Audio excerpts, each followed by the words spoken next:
Hello everyone. The topic I'm going to share today is, are all-nighters alright? I think everyone has the experience of staying up late, right? Mm-hmm. So what makes you pull up an all-nighter?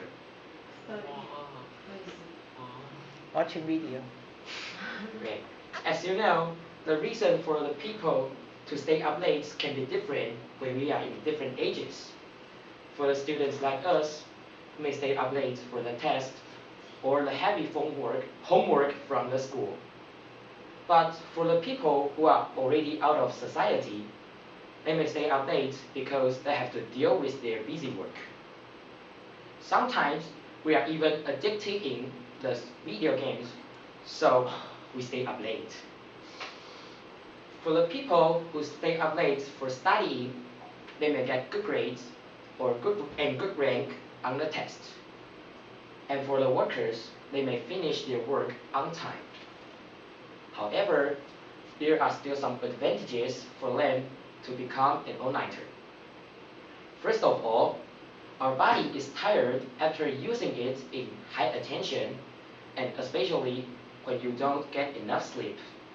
So you feel dizzy or sleepy the next day, and you couldn't recall what you have studied last night, and you fail on the test. What's more, our brains becomes less efficient, and we can't do things well while we are studying or working the next day. In addition, it's harmful for our body to stay out late if we do it high frequency. In the magazine, Max and Luke have the history test the next day.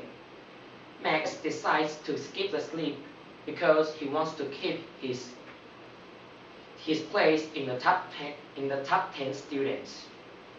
He will drink coffee and eat candy to make himself stay awake.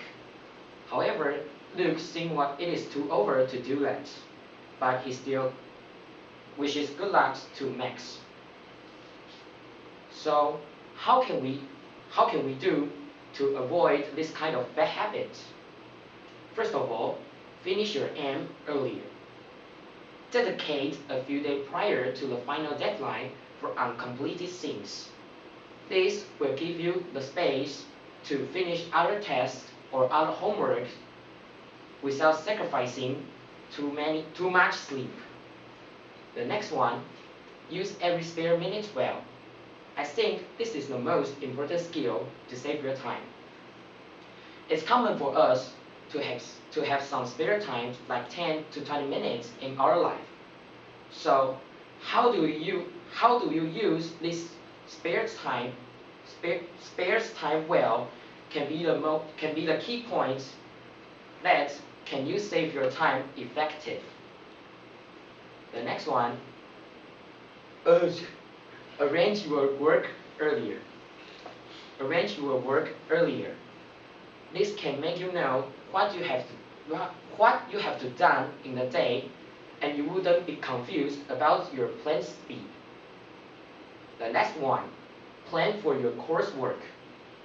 Avoid unnecessary working by finding out what you want to include in your project or in your homework.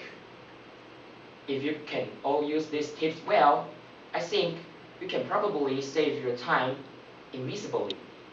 That's the end of my sharing.